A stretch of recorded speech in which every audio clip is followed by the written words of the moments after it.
Selamat siang jemaat yang dikasihi Tuhan. Kita akan memulai kebaktian kita pada hari ini. Mari kita berdoa. Tuhan Allah Bapa kami yang dalam surga, terima kasih Tuhan. Sepekan telah berlalu Tuhan. Kami semua boleh pimpin Tuhan, sehingga layak boleh hadir di tempat ini karena kasih karunia Tuhan. Tuhan, kami hendak memuji dan memuliakan nama Tuhan. Terlebih kami mau mendengar firman-Mu Tuhan. Biarlah Kau boleh pimpin kebaktian ini dari awal hingga akhir. Tuhan pimpin Pendeta Robi yang akan mengeluarkan firman. Tuhan pimpin rekan-rekan kami yang belum hadir. Pimpin sehingga boleh sampai tiba dengan selamat di tempat ini. Kau boleh pimpin juga yang mengikuti kebaktian melalui online. Tuhan, Kamu yang kudus, kami percaya tidak akan meninggalkan tempat ini. Menyertai kami semua. Dalam nama Tuhan Yesus kami berdoa. Amin. Amin.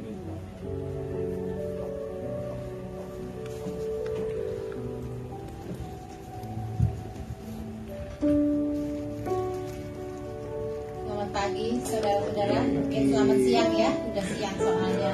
Kita bersyukur pagi hari ini, siang hari ini kita boleh ada di tempat ini untuk bersama-sama memuliakan Tuhan, untuk sama-sama mengalami Tuhan, karena Tuhan sudah begitu baik buat kita.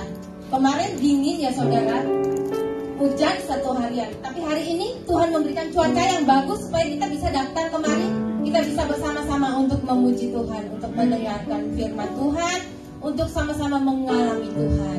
Mari saudara, kita akan mulai kebaktian ini. Kita akan menyanyikan sebuah lagu, kita mengutamakan Tuhan.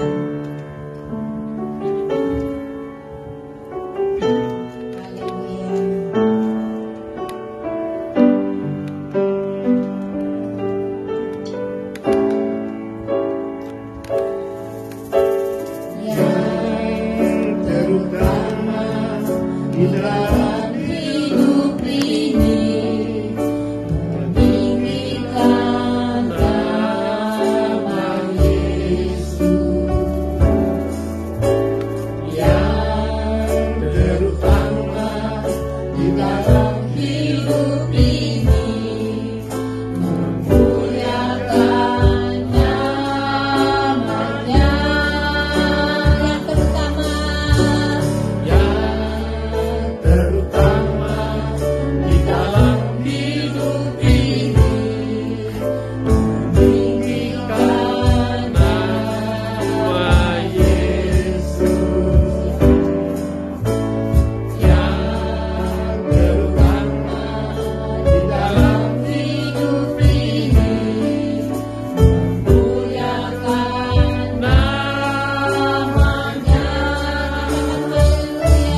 memuji Tuhan saat ini? Amin. Amin ya, saudara yakin Tuhan ada bersama dengan kita saat ini, Rohnya ada bersama dengan kita. Allah kita Allah yang dahsyat, Allah kita Allah yang luar biasa. Saudara boleh pesan salam buat teman-teman saudara, buat semuanya, buat kiri kanan. Allah kita luar biasa, Allah kita dahsyat, Allah kita sumber segala sesuatu yang baik. Haleluya. Kita mau menyanyikan lagu pujian Tuhan hari ini, hari Allah mana yang besar seperti Allah kita, Allah mana yang besar seperti Allah kita, Dia kuat dan berkuasa, Dia lama dan seperti Dia, Allah mana yang besar seperti Allah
Tuhan Yesus kekal sampai selama-lamanya.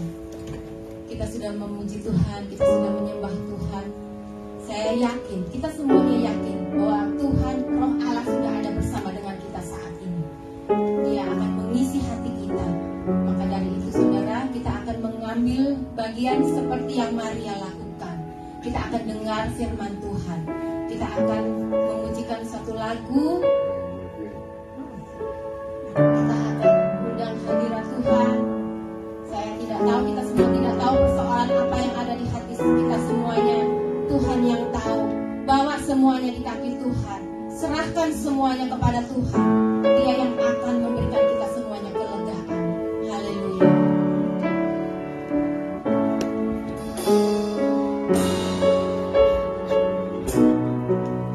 Kami menyiapkan hati kita.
ini Tuhan, kami siap untuk ditaburi penuh firman Tuhan. Buka hati kami Tuhan, supaya Tuhan, apa yang menjadi isi hatimu kami bisa menerimanya dan kami boleh melakukannya dalam kehidupan kami sehari-hari. Urapi hambamu Pak Pendeta Robi yang akan memberitakan firman Tuhan. Biar keluar dari apa yang keluar dari lidah bibirnya adalah perkataan isi hati Tuhan saja. Sembunyikan hambamu ini di belakang salibmu Tuhan, supaya apa Tuhan Yesus yang menjadi isi hatimu dia boleh utarakan buat kami. Terima kasih Tuhan, biarlah kami semuanya Tuhan boleh membuka hati kami. Kami ingin mengambil bagian seperti yang Maria lakukan, duduk diam dengan firman Tuhan. Di dalam nama Yesus kami siap menyambut firman. Haleluya. Amin.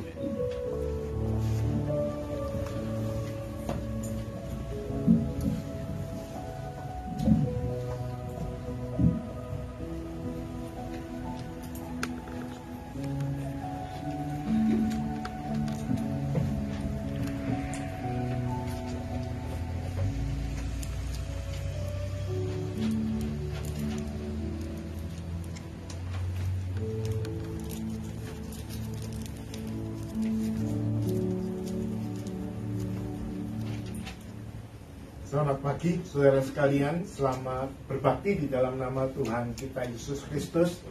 Mari saya ajak sekali lagi untuk berdoa secara singkat. Bapa di surga, terpujilah namamu, kami sudah memuji Engkau. Persiapkan hati kami supaya firman Tuhan yang ditabur menjadi berkat bagi setiap kami, dan kami boleh lakukan itu di dalam hidup, membuat kerohanian kami bertumbuh semakin dewasa di dalam Engkau, dan kami boleh mempermuliakan Engkau. Urapi hambamu ini dan urapi penyampaian firman ini dari awal sampai akhir demi kemuliaan namamu, dalam nama Tuhan Yesus, amin. Amin. Saudara sekalian, kita akan membaca dari dua bagian firman Tuhan. Yang pertama adalah dari 2 Raja-Raja pasal yang kelima, ayat yang ke-19 sampai 27, dan kemudian dari Perjanjian Baru 1 Tesalonika pasal yang kelima, ayat yang ke-18. Saya akan membacakan bagian ini untuk kita semua.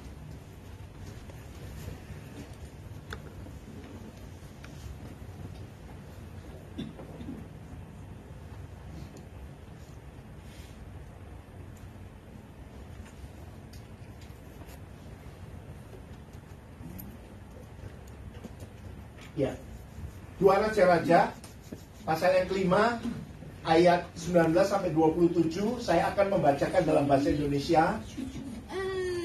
To all of you who cannot speak or do not know Indonesian, you can pay attention to the English translation. 2 Raja-Raja 5 ayat yang ke-19. Elisa berkata, pergilah dengan selamat. Saat dia baru berjalan, tidak seberapa jauh dari tempat itu, Gehasi, pelayan Elisa, pelayannya, abdi Allah itu berpikir, sesungguhnya tuanku menahan diri terhadap Naaman, orang Aram ini, untuk menerima apa yang dibawa dari tangannya. Demi Tuhan yang hidup, sesungguhnya jika aku berlari mengikutinya, aku akan menerima sesuatu. Lalu Gehasi mengejar Naaman dari belakang. Saat Naaman melihat ada yang berlari mengejarnya, dia turun dari atas kereta untuk menemuinya dan bertanya, apakah semuanya baik? Gehasi menjawab, baik-baik saja. Tuanku menyuruhku untuk berkata, ketahuilah, baru saja tadi datang menghadapku 2 orang muda dari pegunungan Efraim, dari rombongan para nabi. Berilah kiranya mereka setalenta perak dan 2 potong pakaian. Naaman menjawab, silakan ambillah 2 talenta. Dia mendesaknya, lalu membungkus 2 talenta perak itu dalam 2 pundi-pundi serta 2 potong pakaian. Lalu memberikannya kepada 2 pelayannya yang mengangkutnya ke hadapan Gehasi. Setelah mereka sampai ke bukit, disambutnya lah dari tangan mereka, disimpannya di rumah, dan disuruhnya kedua orang itu pergi. Maka pergilah mereka. Baru saja Gehasi masuk dan tampil ke depan tuannya, berkatalah Elisa kepadanya, dari mana Gehasi? Jawabnya, hambamu ini tidak pergi kemana-mana. Tetapi kata Elisa kepadanya, bukankah hatimu ikut pergi? Bukankah hatiku ikut pergi ketika orang itu turun dari atas keretanya mendapatkan engkau? Maka sekarang engkau telah menerima perak, dan dengan itu dapat memperoleh kebun-kebun, kebun zaitun, kebun anggur, kambing domba, lembu sapi, budak laki-laki dan perempuan. Tetapi penyakit kusta Naaman akan melekat kepadamu dan kepada anak cucumu untuk selama-lamanya. Maka keluarlah Gehazi dari depannya dengan kena kusta putih seperti salju. Saudara sekalian, sebelum melangkah lebih lanjut, saya memberikan latar belakangnya. Kita tahu ada peristiwa di mana panglima Syria namanya Naaman itu sakit kusta. Dan kemudian singkat cerita, dia pergi ke Israel, dia disembuhkan secara ajaib oleh Nabi Elisa karena kuasa Tuhan. Dan ketika dia mau memberikan ucapan terima kasih, perak, baju-baju, Elisa menolak. Maka Naaman pulang. Nah, dalam perjalanan pulang itu rupanya hamba daripada Nabi Elisa ini ngejar dan kemudian berbohong dan dikasihlah perak dan baju itu kepadanya. Ya, 2 potong perak itu jumlah yang besar sekali. Makanya dikatakan bisa beli apa? Kebun macam-macam dan juga ternak macam-macam. Ya, jadi dari sini kita bisa memperoleh latar belakang apa yang menjadi penggalan kisah yang saya baca yang kita akan renungkan ini. Kemudian kita beralih ke Perjanjian Baru.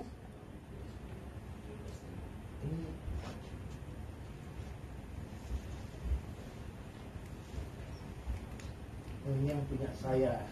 Ya. Dalam Perjanjian Baru, saudara sekalian, kita akan merenungkan 1 Tesalonika 5 ayat 18, satu ayat yang terkenal. Mari kita baca bersama-sama ya. 1, 2, 3. Mengucap syukurlah dalam segala hal, sebab itulah yang dikehendaki Allah di dalam Kristus Yesus bagi kamu. Ya. Be thankful in everything, in all things, because that's the will of God to all of you. Nah, saudara sekalian, kita akan merenungkan satu topik yang saya kasih judul itu, bersyukur itu sulit. Bersyukur itu sulit. Nah, saudara sekalian, kita sebagai orang Kristen itu perlu berpikir, karena kita dikasih Tuhan itu pikiran. Sekarang ini di kalangan gereja-gereja itu banyak jemaat yang dinina-bobokkan oleh hamba-hamba Tuhan. Pokoknya nggak usah berpikir, yang penting itu percaya saja. Kemudian yang senang adalah apa? Kalau dengar khotbah mengenai akhir zaman dari kitab Wahyu, itu kitab yang sangat sulit. Tapi banyak hamba Tuhan yang mengatakan ini kitab luar biasa. Sepertinya kitab Wahyu itu gampang. Tanpa tahu bahasa Yunani, bahasa aslinya, tanpa pernah itu melakukan satu penelitian, kemudian berkhotbah. Dan jemaat itu terperangah. Luar biasa ya. Ini khotbah betul-betul dalam ini. Dan segala macam misteri-misteri yang katanya itu diikuti. Saudara sekalian, sebagai anak Tuhan, kita perlu untuk berpikir kritis terhadap hal-hal di dalam gereja, di dalam kekristenan. Tapi bukan untuk kemudian menjadi bingung. Tapi supaya apa? Itu bisa membuat kita makin maju di dalam pertumbuhan rohani kita. Nah, bersyukur itu sulit. Kenapa bersyukur itu sulit? Karena di dalam Alkitab berkali-kali bersyukur itu diperintahkan. Jadi kalau tidak merupakan sesuatu yang sulit, Tuhan diam aja. Nggak usah disebut berkali-kali. Dan tidak perlu diperintahkan. Ada yang bilang, oh itu bukan diperintah Pak. Itu dorongan saja untuk bersyukur. Di dalam bahasa aslinya, kata kerjanya itu selalu kata kerja perintah. Kata perintah yang memerintah, iya kan? Dorongan itu adalah perintah yang diperlukan, iya kan? Kalau kita mau simpatik, memberi perintah ya kita bilang apa? oh ini saya mendorong kamu. Tapi sebenarnya apa? Itu adalah satu perintah. Ya, berbaktilah setiap minggu. Kalau pendeta mengatakan begitu secara simpatik, itu dorongan bagi beberapa orang. Tapi sebenarnya itu perintah Tuhan. Jadi bersyukur itu sulit. Oleh sebab itu Tuhan itu memerintahkan kita untuk bersyukur. 1 Tesalonika 5 ayat 18 tadi, yang kita seringkali nyanyikan, yang kita seringkali hafalkan, yang kita seringkali baca berulang-ulang. Karena apa? Oh, karena begitu indah, itu sebenarnya suatu perintah. Mengucap syukurlah, itu dalam bahasa aslinya itu artinya bersyukurlah, be thankful. Itu adalah imperatif. Dan yang bilang ini adalah Tuhan melalui Rasul Paulus. Jadi Tuhan yang berdaulat, firman-Nya adalah sesuatu hal yang sangat serius, yang tidak bisa kita tolak. Karena Tuhan yang berdaulat itu raja di atas segala raja. Kalau raja ngomong sesuatu, memerintah sesuatu, bisakah ditolak? Tidak bisa, saudara sekalian. Raja dunia memerintah tidak bisa ditolak, tetapi perintahnya bisa salah. Benar apa tidak? Iya kan? Tetapi kalau raja, segala raja, Tuhan memberi perintah, dia yang berdaulat dan dia maha benar, maka perintahnya tidak bisa ditolak. Dan perintah itu pastilah benar. Dan karena dia juga adalah Tuhan yang maha baik, maka apa saudara sekalian?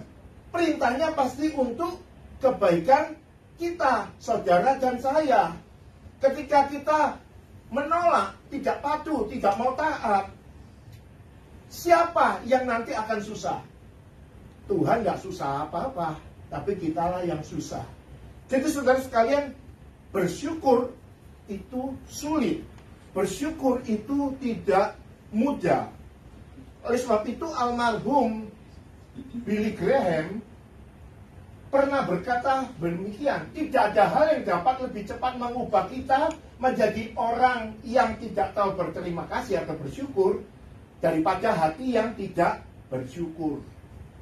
Hati yang tidak bersyukur itu berpengaruh besar di dalam kehidupan orang Kristen, saudara dan saya. Nah, oleh sebab itu saudara sekalian, maka mari pagi ini sama-sama saya dan juga saudara merenungkan mengenai bersyukur ini dari seorang karakter tokoh Alkitab. Tokoh ini bukan tokoh besar, tokoh ini tokoh minor. Munculnya hanya sebentar saja. Tetapi pelajaran rohani yang bisa ditarik daripadanya itu luar biasa, bisa menjadi berkat bagi kita. Tadi kita sudah membaca kisahnya ya. Namanya siapa saudara sekalian? Gehazi, ya. Bukan Nabi Elisa. Kita mau belajar dari karakter yang bernama Gehazi. Nah, saudara sekalian,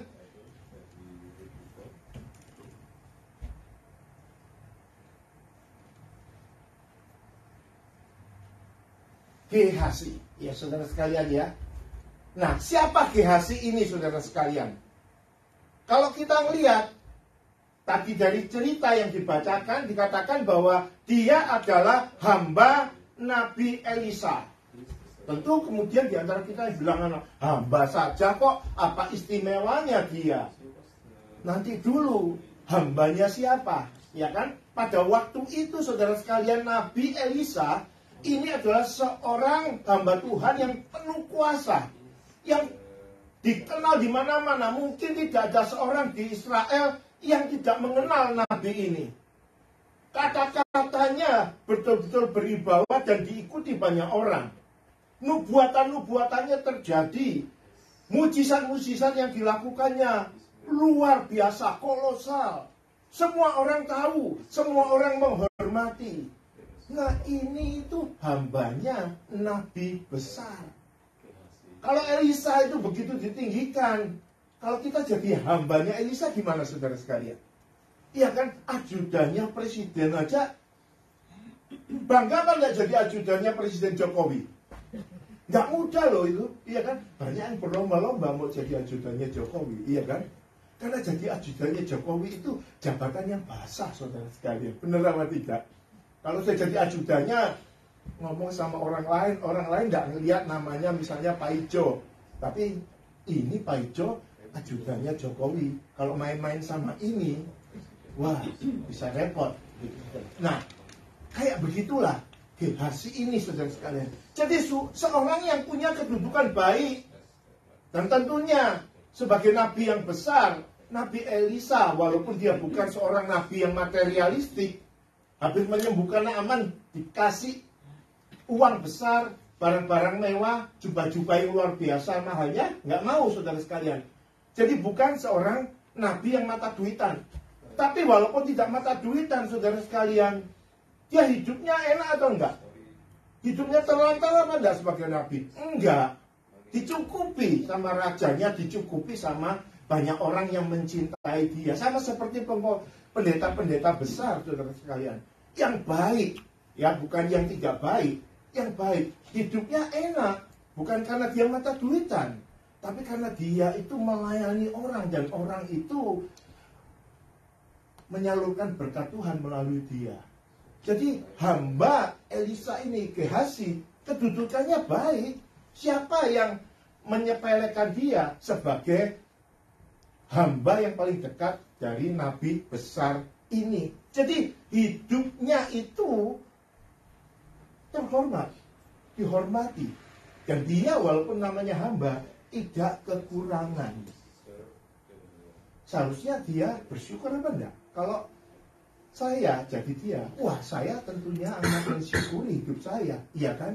Lebih baik jadi hambanya Nabi Elisa daripada menjadi prajuritnya Israel, iya kan? Jauh lebih baik.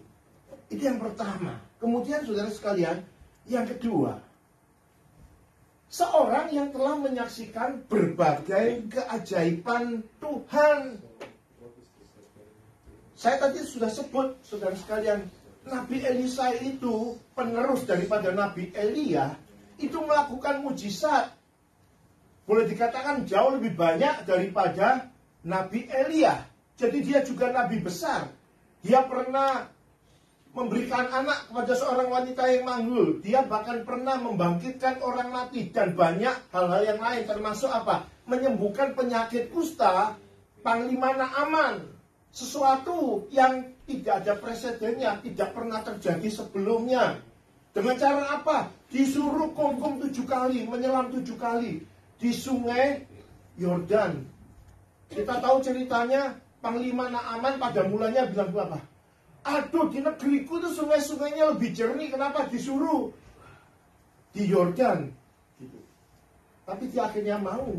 Dan terjadilah satu mujizat kesembuhan. Gehazi menyaksikan semuanya ini sebagai hamba dekatnya, bukan?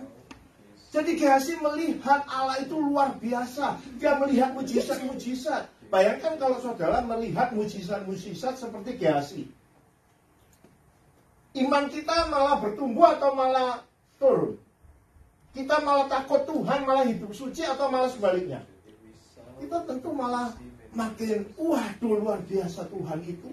Makin takut Tuhan, makin dekat sama Tuhan, ya kan? Makin setia melayani, gitu saudara. Seharusnya demikian kan Gehazi ini. Makin mensyukuri, walaupun aku hamba, tapi hambanya nabi besar. Walaupun aku hamba, tapi aku berkecukupan. Walaupun aku hamba, aku mampu melihat mujizat-mujizat yang luar biasa dari Tuhan. Saudara sekalian, tetapi, nah ada tetapinya. Tetapi realitanya itu, saudara sekalian, justru berbeda sama sekali. Gehazi bukan malah makin rohani. Di tengah-tengah kecukupan, di tengah-tengah popularitas yang ditularkan oleh tuannya, dia tetap memiliki hati yang tidak bisa bersyukur. Dia melihat sesuatu itu sebagai apa? Gelas yang setengah penuh. Orang kan bisa melihat gelas yang ada setengah airnya itu apa? wah ini gelas yang apa? Oh, setengah kosong ya, dengan setengah penuh. Orang yang positif mengatakan gelas ini setengah penuh, diisi lagi setengah penuh. Tapi yang melihat, loh kosongnya yang dilihat, kok ini setengah kosong.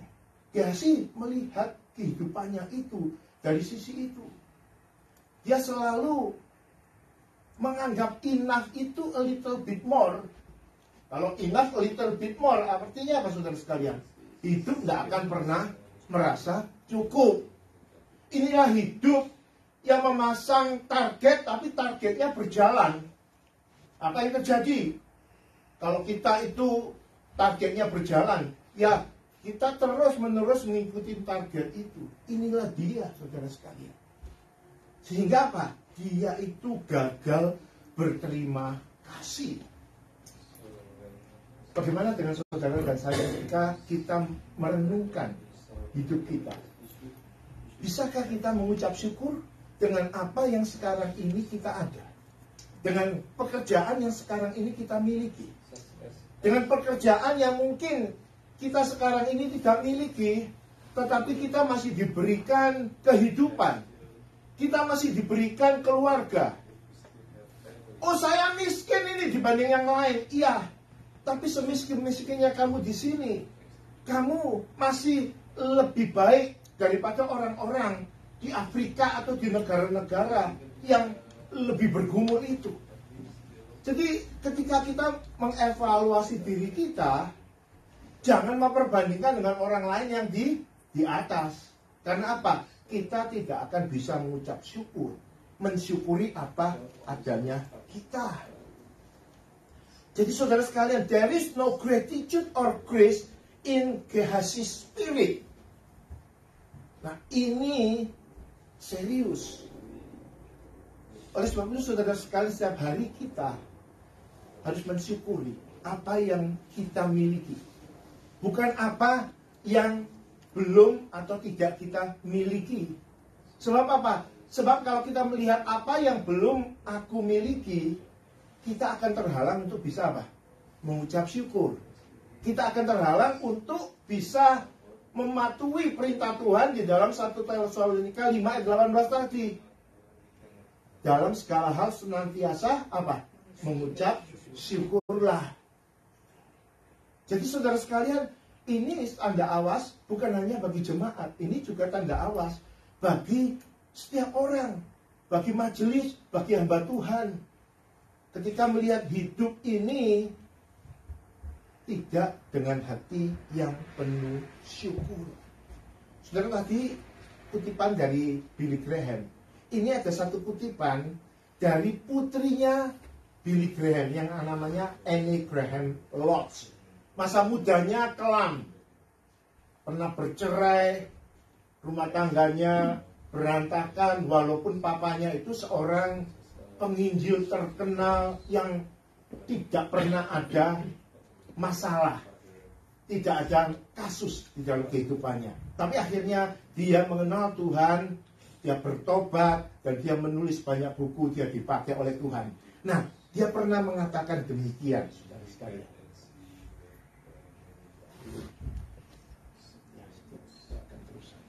Bersyukur ya. Nah, Annie Graham Lodge, putri Billy Graham, pernah mengatakan demikian. Kunci untuk bersyukur bukanlah melihat Tuhan melalui lensa kondisi kehidupan kita. Kalau kita bersyukur dengan melihat Tuhan dan hidup ini dengan lensa mata kita, kita nggak akan bisa bersyukur. Tetapi melihat kondisi hidup kita melalui lensa kasih dan maksud Tuhan yang bertaulan. Artinya melihat hidup ini dari kacamatanya Tuhan. Nah, ketika kita memakai kacamata Tuhan, maka kita bisa melihat kehidupan yang realistis. Melihat kehidupan yang bisa dilihat sisi-sisi positifnya, baiknya, walaupun ada banyak pergumulan. Dan di situ kita bisa mengucap syukur. Sama seperti orang pakai kacamata, ya kan? Kalau pakai kacamata Ray-Ban di dalam sini, kok gelap ya? Padahal lampunya terang, iya kan? Kalau pakai kacamata warna hijau, kok semuanya hijau ya? Orang-orangnya kok hijau kayak dari Mars? Oh bukan, karena kamu pakai kacamata yang hijau. Sama, seperti itu. Jadi kita melihat hidup dari kacamata Tuhan, dari konsep Tuhan, dari sisi Tuhan, dari apa yang Tuhan kehendaki. Disitulah kita bisa mengucap syukur kepada Tuhan.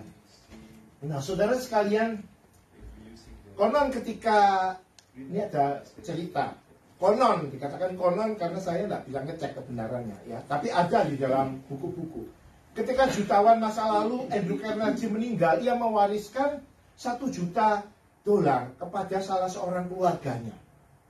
Setelah dikasih, keluarganya ini, saudara sekalian, tidak malah mengucap syukur berterima kasih kepada Carnegie, tapi malah memaki-maki dia, malah marah. Karena apa, saudara sekalian? Karena untuk organisasi sosial, Carnegie memberikan $365 juta. Coba kalau saudara dikasih $1 juta aja, nggak seperti ini ya, saya jamin gitu. Iya kan? Pasti akan berterima kasih. Tapi dalam realita, kalau kita tidak memakai kacamata Tuhan melihat kehidupan ini bisa terjadi. Dikasih $1 juta malah memaki-maki orang yang sudah baik kasih dia. Karena apa? Kok 365 jutanya dikasihkan ke organisasi sosial? Saudara, itu bisa terjadi kepada hamba Tuhan, kepada orang biasa. Kalau hidup kita itu melihat dunia ini dengan nafsu kita, dengan mata kita, dengan keinginan kita. Dan ini kita perlu hati-hati. Apa yang terjadi, saudara sekalian, pada Gehazi itu adalah satu display untuk kita semua. Kalau itu bisa terjadi kepada seseorang yang bernama Gehazi, saudara sekalian, itu bisa terjadi kepada seseorang yang namanya Robi, yang namanya Yahya, yang namanya Rachel, dan setiap kita di sini, saudara sekalian.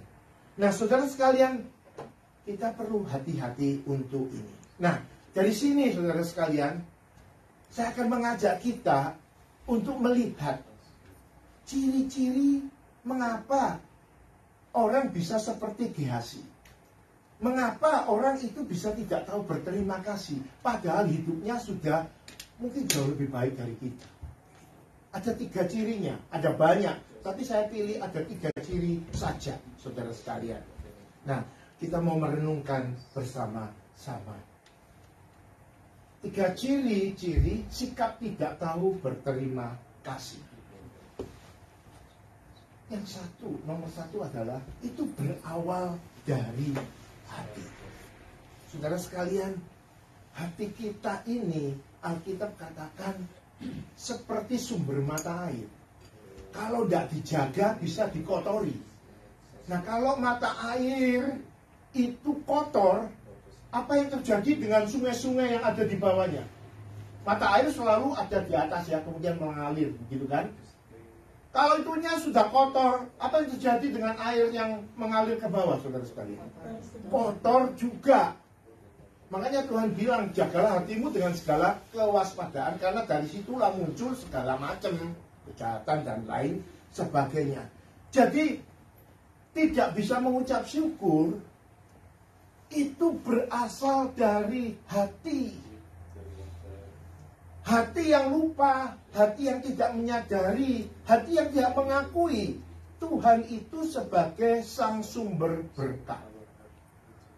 Saudara, kita itu sebagai anak Tuhan selalu harus menyadari bahwa sumber berkat kita itu Tuhan.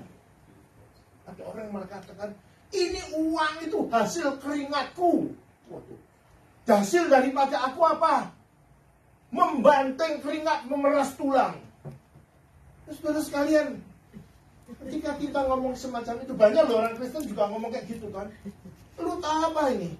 Ini semua ini karena kerja kerasnya papa. Papanya itu ditonjolkan. Mama ini yang lakukan ini semua. Mama itu, papamu kerja, mama bisnis. Ini bisa terjadi. Lupa, saudara sekalian, lupa. Kalau sang sumber berkat menutup pintu berkat untuk kita, apa yang terjadi? Seperti Nabi Malaikat kita. Saudara mau apapun juga, mau berusaha apapun juga, nggak akan berhasil. Benar apa enggak? Iya kan, Ibu? Realtor gitu kan, wah, banyak ini yang ditawarin. Tapi kalau Tuhan tidak buka pintu langit, customer kita cuma lihat aja tapi nggak ada yang kemudian transaksi terjadi. Oh, tokonya dibuka, barang kita paling bagus, harganya miring, pelayanannya baik. Tapi kalau Tuhan tidak membuka pintu berkat, apa yang terjadi?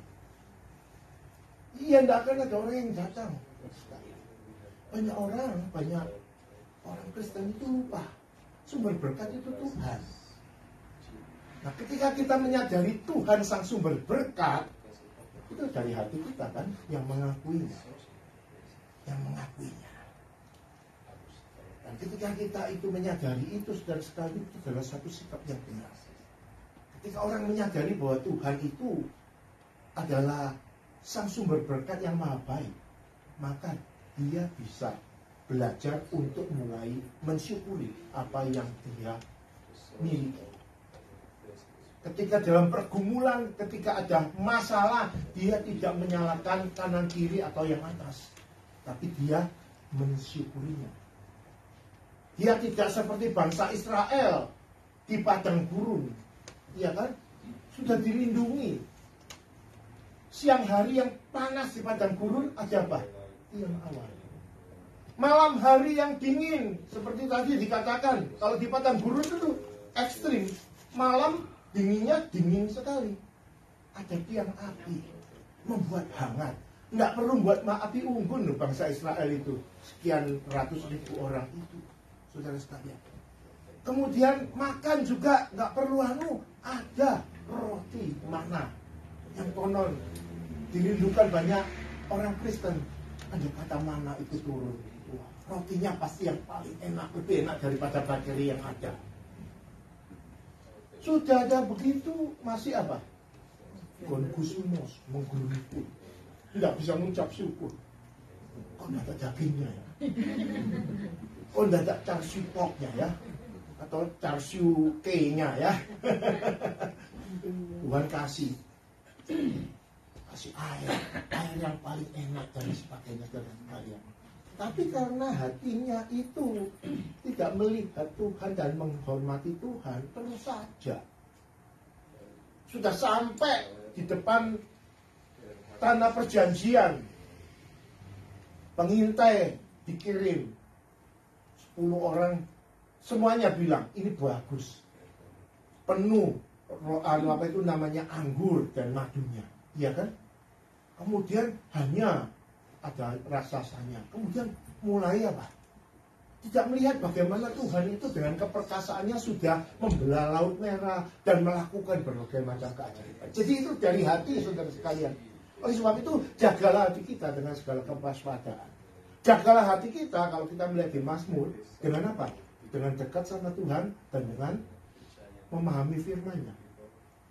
Kita nggak bisa hanya mengatakan, aku mau, hatiku benar, hatiku bersyukur. Tapi kalau kita tidak dekat sama Tuhan, malas baca firman, tidak ada kuasanya. Kita sendiri terbatas. Tapi ketika kita dekat dengan Tuhan, ketika kita baca firman, itulah yang akan bisa menguatkan kita, mengubah sikap dan perilaku kita, sehingga kita bisa mengucap syukur. Jadi yang penting hati kita. Ketika hati kita benar dengan Tuhan, ketika hati kita itu dipenuhi firman Tuhan, kita mampu untuk bersyukur. Kemudian yang kedua, toksik. Toksik itu apa ya? Peristiwa derailment train yang di Ohio 3 minggu yang lalu itu memancarkan apa itu? Zat-zat yang toksik, bukan? Hanya saja pemerintah bilang nggak apa-apa kok minum airnya. Tapi yang ngomong begitu pejabatnya nggak berani disuruh minum, ya kan? Wong hewan-hewan sudah mati semua, itu ikan mati, katak mati, gitu sekalian ya. Toksik itu. Nah, tidak mengucap syukur itu toksik. Dalam kasus Gehazi itu menjadi toksik, meracuni. Ketika hidup kita tidak mengucap syukur, itu meracuni diri kita sendiri, bukan? Kalau keracunan itu, saudara sekalian, bahaya. Minggu lalu itu habis makan di buffet itu saya kena food poisoning. Nggak karuan sekalian, diare dan sebagainya. Saya tanya yang lain ternyata enggak. Puji Tuhan enggak apa-apa, karena makan Valentine sama-sama. Cuman saya aja yang racunan. Toksik. Nggak enak bagi diri saya sendiri. Dan toksik ini yang bagi diri sendiri ini kalau dari dalam hati itu bisa mempengaruhi orang yang lain, saudara sekalian. Orang yang tidak bersyukur itu nulari. Kalau kumpul dengan orang yang tidak bersyukur, bagaimana dengan kita? Kita jadi ikut, betul apa enggak? Kalau kumpul dengan orang yang suka ngomong-ngomong kosong, kita juga omong-ngomongnya apa? Kosong. Ya, toksik sih, menulari, saudara sekalian. Demikian juga sikap tidak bersyukur itu, saudara sekalian. Ini terjadi pada Gehazi. Gehazi yang hidupnya sudah baik, akhirnya apa? Terracuni. Dia terima itu 2 potong perak dan baju jubah itu ya, yang bisa dibuat, beli kebun-kebun yang banyak macamnya, ternak yang banyak macamnya. Tetapi dia juga oleh Tuhan melalui Nabi Elisa dihadiahi. Hadiah yang ketiga apa itu?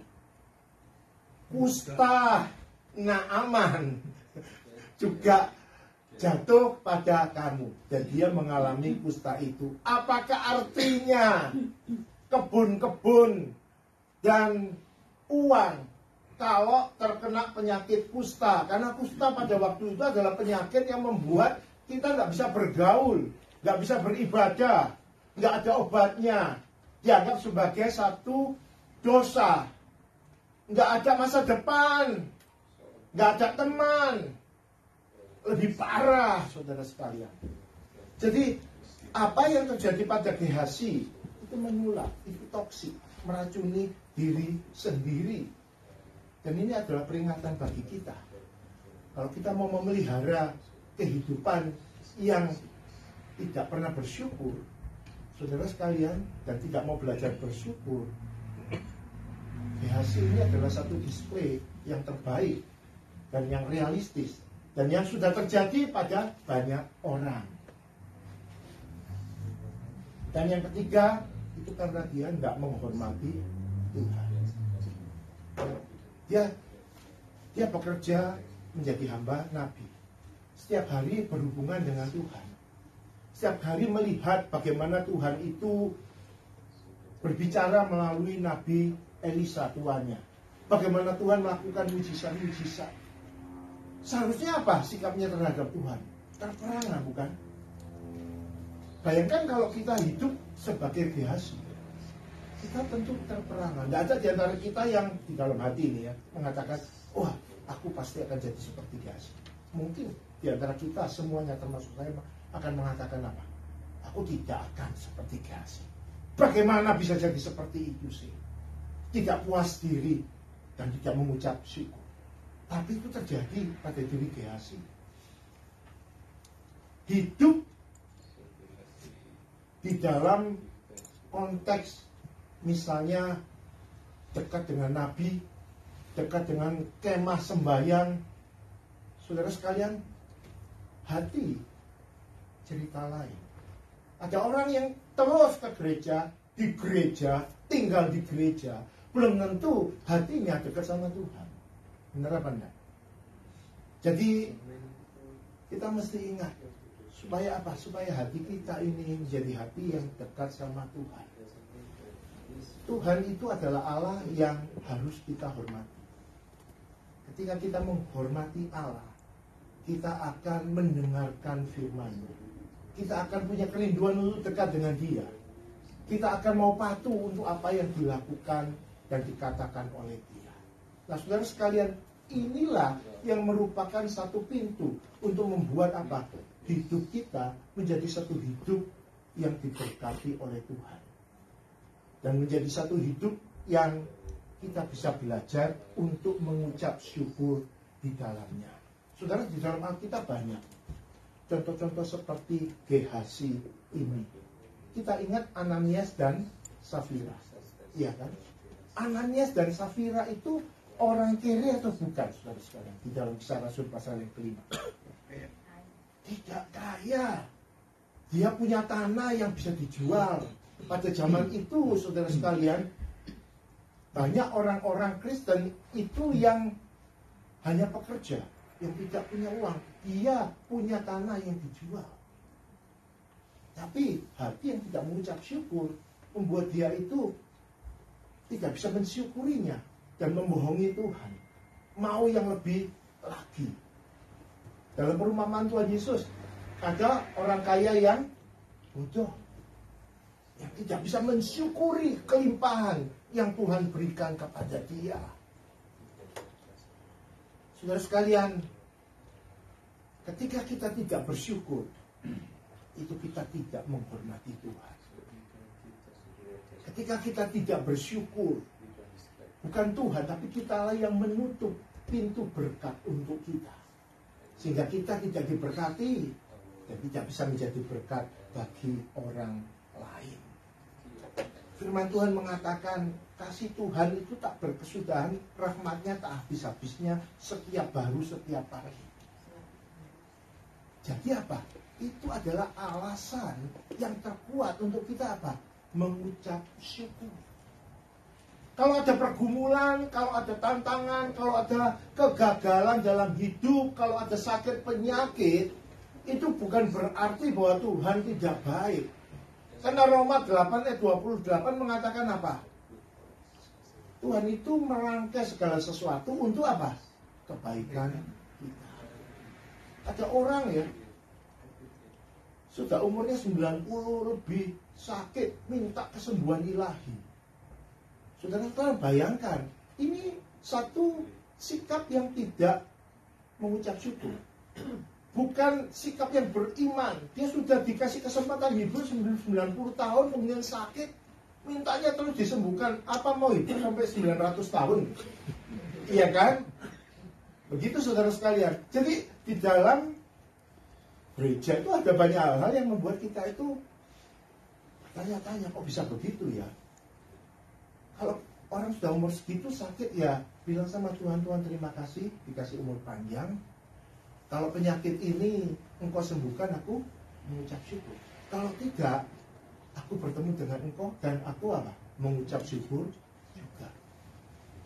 Kalau ada orang yang dikasih harta yang tidak berlebihan, bandingkan dengan orang yang lebih kaya, tidak akan bisa bersyukur. Tapi kita mesti ingat bahwa hidup di dalam dunia ini itu cuma sepenggal kecil dibandingkan dengan kekekalan bersama Tuhan di surga yang katanya jalan rayanya itu katanya dari apa? Dari emas permata. Loh, kenapa masih mau di sini? Begitu ya. Ya boleh di sini, tetapi dengan hati yang mengucap syukur untuk apa yang Tuhan kasih ke kita. Tuhan tidak kasih setiap kita itu kayanya sama kok, ya kan? Wajahnya juga lain-lain, betul apa enggak ya kan? Ada yang ganteng seperti saya, ada yang lebih ganteng seperti saudara, iya kan? Nah itu saudara sekalian, kita mesti mengucap syukur. Pastor Max Lucado yang di California ini, saudara sekalian, dia pernah menulis demikian. Keras tapi benar. Dikatakan, saya tidak percaya tidak berterima kasih adalah dosa. Saya percaya orang yang tidak bisa berterima kasih itu adalah original sin. Karena apa? Saya percaya jika Adam dan Hawa bersyukur atas Taman Eden yang mereka miliki, mereka tidak akan terlalu berfokus pada satu pohon yang tidak mereka miliki. Benar apa enggak? Waktu di Taman Eden itu Tuhan masa bilang begini, Adam dan Hawa, kamu cuma boleh makan satu pohon ini aja, yang lain tidak boleh kamu makan. Tidak kan? Tuhan bilang apa? Semua pohon di dalam Taman Eden ini boleh kamu makan. Semua itu mungkin ribuan, saudara sekalian. Cuma satu ini yang jangan dimakan. Tapi ada yang bilang dosa mula-mula itu karena apa? Karena tidak bersyukur. Karena diiming-imingi oleh iblis, melihat gini, iya ya Tuhan itu jahat ya. Yang terbaik disimpan dirinya sendiri, tidak dikasihkan ya. Kan buah durian ini kan yang paling enak ini. Misalnya kan banyak orang di antara kita yang senangnya itu kan durian favorit. Lupa lupa berterima kasih, maka kita bilang dosa asal itu. Yang lainnya sudah dikasih kok. Mau yang satu lagi, jangan berfokus pada yang satu. Lihat ada banyak hal yang Tuhan itu sudah berikan di dalam kehidupan kita, yang bisa kita inventarisasi untuk kita syukuri. Saudara sekalian, saya baca ini, saya ditegur, saya juga diberkati oleh Dia. Nah, saudara sekalian, oleh sebab itu saudara sekalian, yang bagian terakhir adalah bagaimana sih kita bisa secara praktis, saudara sekalian, menghilangkan sikap tidak bersyukur itu dan menumbuhkan sikap bersyukur. Itu harus dipelajari dan dilatih. Dan dilatih bukan dengan kekuatan kita sendiri, tapi dengan mengandalkan Tuhan. Karena kita ini hidup manusia baru dalam bejana tanah liat. Iya kan? Kita sudah kenal Tuhan, kita sudah dilahirbarukan, tapi tubuh kita kan masih tubuh yang lama. Kita masih belum diberi tubuh kebangkitan kan? Siapa yang sudah punya tubuh kebangkitan? Tidak. Makanya dalam hidup kita itu selalu ada pergumulan ya. Aku mau berbuat baik, kata Paulus. Tapi yang jahat sudah ada. Jadi itu selalu bergumul. Jadi untuk bisa bersyukur, itu adalah satu proses. Itu adalah satu disiplin rohani. Dan itu tidak bisa dengan kekuatan kita. Kita perlu Tuhan. Nah, lima hal ini saudara sekalian, kita perlu memikirkannya di dalam konteks dengan pertolongan Tuhan. Satu, buat keputusan mengucap syukur. Ini perlu. Tuhan, aku mau belajar mengucap syukur. Aku mau melihat hal-hal yang positif di dalam hidupku, di mana aku bisa mensyukurinya. Bukan berarti menutup mata terhadap hal-hal yang masih kurang. Yang masih kurang, ya kita usahakan dengan pertolongan Tuhan. Tetapi banyak hal yang bisa membuat kita bersyukur. Di situ kita mau menjadi fokus kita. Kemudian saudara sekalian, yang kedua, akui Tuhan itu baik. Jangan kalau pemimpin pujian menyanyi lagu bahwa Tuhan itu baik, kemudian mulai Tuhan itu baik. Tetapi setiap hari dalam hidup kita akui Tuhan baik. Karena apa? Kasih setia Tuhan tak berkesudahan. Rahmatnya selalu baru setiap pagi, ya kan? Ratapan 3:23 itu. Jadi selalu ada alasan untuk mengucap syukur, untuk mengakui bahwa Tuhan itu baik. Dia memberikan begitu banyak. Nafas kita aja yang kita bisa hirup itu sudah luar biasa. Waktu COVID pertama-tama itu kan permasalahannya pada apa ya? Kena COVID. Tidak bisa nafas. Sampai apa itu namanya? Oksigen. Yang meninggal ya. Kemudian yang ketiga, hitung berkat-berkat Tuhan. Nggak cuma nyanyi aja kalau mau kasih persembahan, ya, tetapi hitung berkat-berkat Tuhan. Maka kita akan heran lihat jumlahnya. Seperti lagu itu. Ternyata kalau dari pagi sampai malam sebelum tidur saudara melihat dan menghitung berkat-berkat Tuhan, kita akan terperangah. Kita akan berkata, Tuhan luar biasa. Betapa banyak kebaikan yang telah Engkau lakukan di dalam hidupku.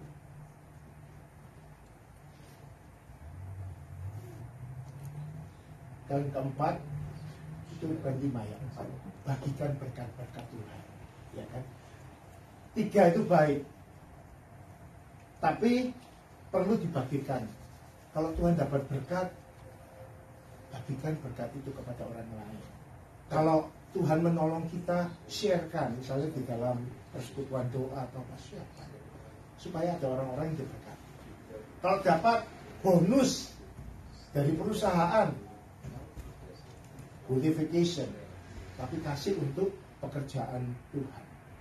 Ucap syukur kepada Tuhan. Saudara sekalian, dengan 4 cara ini saudara sekalian, dan dengan pertolongan Tuhan, dengan kita merendahkan diri kepada Tuhan, maka saudara sekalian, saya yakin setiap kita, kemudian jemaat Maranatha bisa menjadi jemaat yang mengucap syukur. Dan ketika itu terjadi, saudara sekalian, saudara akan melihat ada banyak hal yang Tuhan akan lakukan di dalam kehidupan kita pribadi, keluarga, dan juga melalui gereja ini. Mengucap syukur itu sulit, iya. Tetapi Tuhan katakan, segala perkara dapat kutanggung di dalam Dia yang memberi kekuatan, kemampuan kepada aku. Filipi 4 ayat 13 itu bisa kita terapkan di dalam banyak hal. Termasuk di dalam belajar mengucap syukur ini. Saudara sekalian, biarlah firman Tuhan siang hari ini jadi berkat bagi kita semua, bagi saya dan bagi saudara. Amin. Mari kita masuk dalam doa. Tuhan, firman Tuhan sudah kami dengarkan begitu jelas. Oleh sebab itu Tuhan, kami mau mengakui betapa seringnya kami tidak pernah bisa mensyukuri kehidupan ini, karena kami tidak bisa melihat kebaikan Tuhan dan berkat-berkat Tuhan. Kami lupa menghitung berkat-berkat Tuhan. Kami lupa bahwa Tuhan itu Tuhan yang baik. Kalau bapak yang jahat aja tahu memberi yang baik bagi anak-anaknya, apalagi Tuhan. Firman Tuhan katakan. Oleh sebab itu Tuhan, mulai sekarang setiap kami, Jemaat Maranatha, termasuk hambamu ini, mau belajar untuk mengucap syukur kepada Tuhan. Tuhan, kami tidak mau seperti Gehazi, tapi kami mau menjadi orang-orang Kristen yang memiliki kebiasaan bersyukur, sehingga menyenangkan Tuhan dan menjadi berkat bagi orang yang lain. Terima kasih untuk firman-Mu ini Tuhan. Berkati jemaat di tempat ini menjadi jemaat yang penuh syukur, menjadi jemaat yang memberkati banyak orang. Dalam nama Tuhan Yesus. Amin.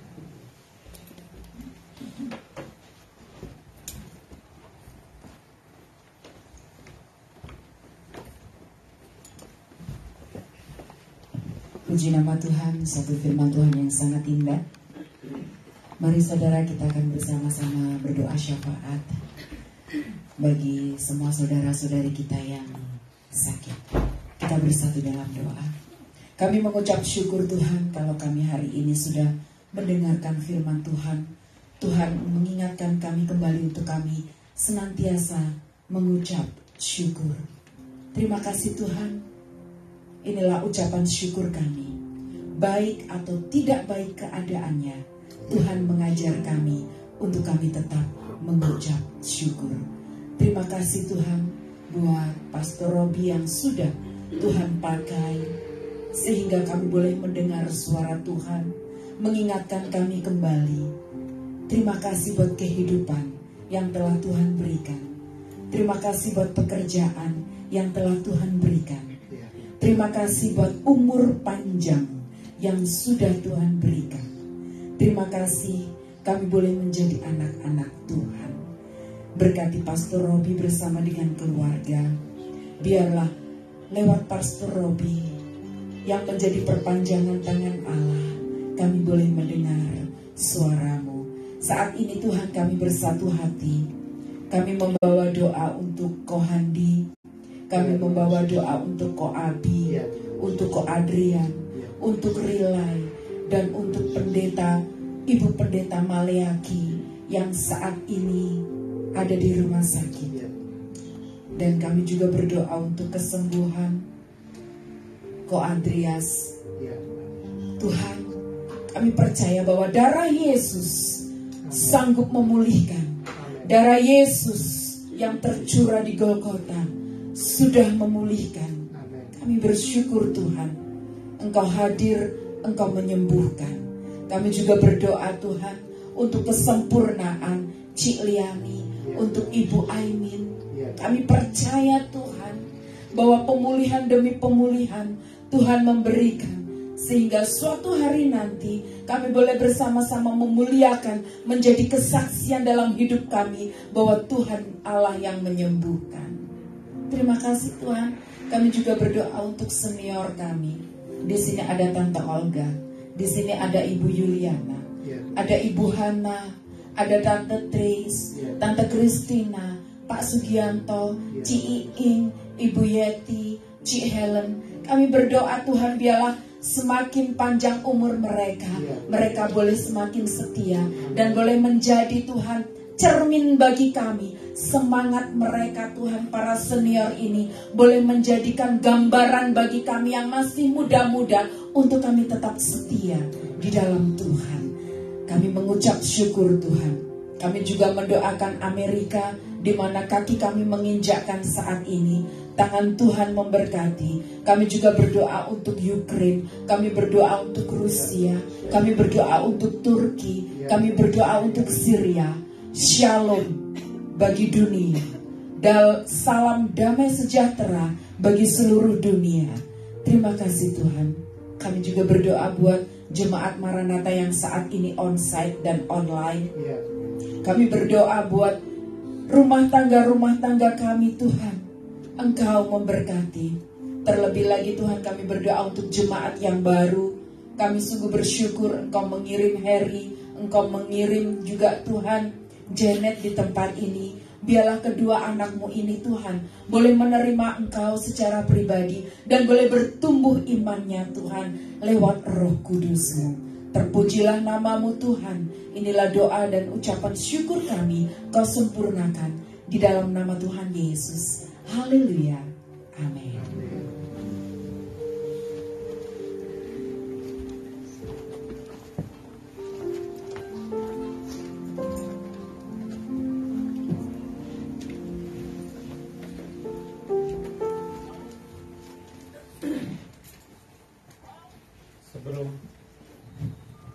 Sebelum kantong diedarkan, saya ada satu ayat yang bagus ini yang perlu saya berikan di dalam 1 Tawarik 29 ayat 14. Sebab siapakah aku ini dan siapakah bangsaku, sehingga kami mampu memberikan persembahan sukarela seperti ini.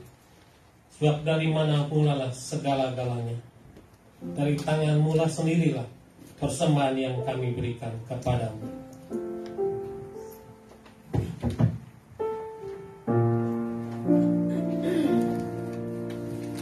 Kita nyanyikan sebuah lagu. Berkati sepanjang hidupku diberkati. Bila bangun pagi hari, siang berganti malam, aku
Mari kita berdoa. Tuhan, kembali lagi siang ini kami menghadap-Mu, mengucapkan syukur terima kasih untuk berkat yang telah kami terima sampai saat ini. Kalau saat ini kami ada di sini, itu bukan karena kuat kami, bukan karena gagah dan hebat kami dan cakap kami, itu karena anugerah-Mu yang begitu besar terhadap anak-anak-Mu yang di sini. Tuhan, berkati tangan-tangan yang sudah memberi dan yang belum sempat memberi.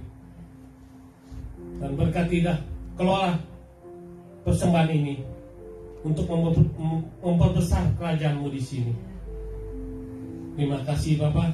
Dengar doa seru kami ya Bapa. Di dalam nama Tuhan Yesus kami panjatkan doa ini. Amin. Amin.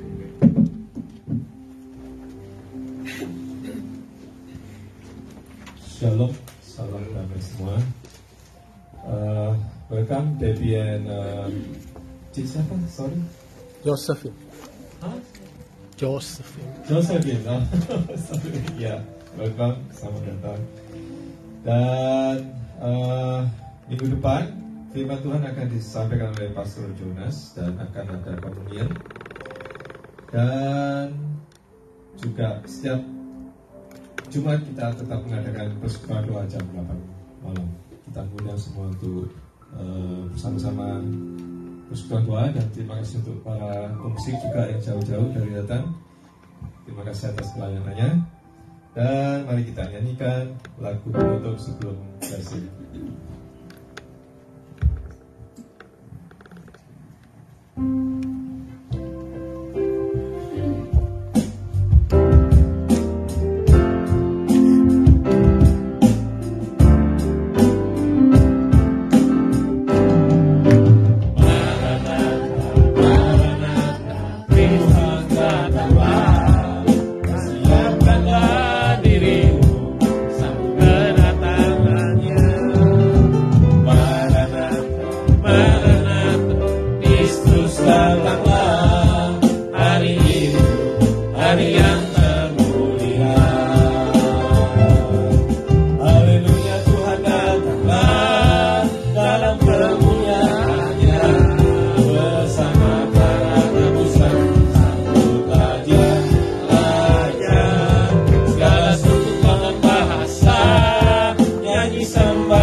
Masuk dalam dunia nyata, tetapi kita tetap percaya di dalam Tuhan, kita tetap bersatu, dan di dalam Tuhan yang menyertai kita. Immanuel kita bukan dirayakan cuma sebulan sekali, tetapi setiap saat di dalam kehidupan kita. Sebelum doa berkat, saya akan ambil waktu singkat untuk mendoakan Andre dan rombongannya yang akan ke Holy. Kami mengucap syukur Tuhan kalau Andre Engkau percayai untuk memimpin rombongan yang ke Holy Land dan besok akan berangkat. Walaupun saya berkali-kali melakukan ini, tetapi kami perlu mengingat untuk meminta pertolongan dan pimpinan Tuhan untuk setiap apapun yang kami lakukan. Engkau berkati selama persiapan penerbangan dan selama di dalam Holy Land di sana, supaya pada akhirnya boleh kembali bersama-sama dengan kami lagi. Terima kasih Bapa di surga, dalam nama Tuhan kami Yesus Kristus. Jemaat sekalian, pulanglah dan terimalah berkat Tuhan.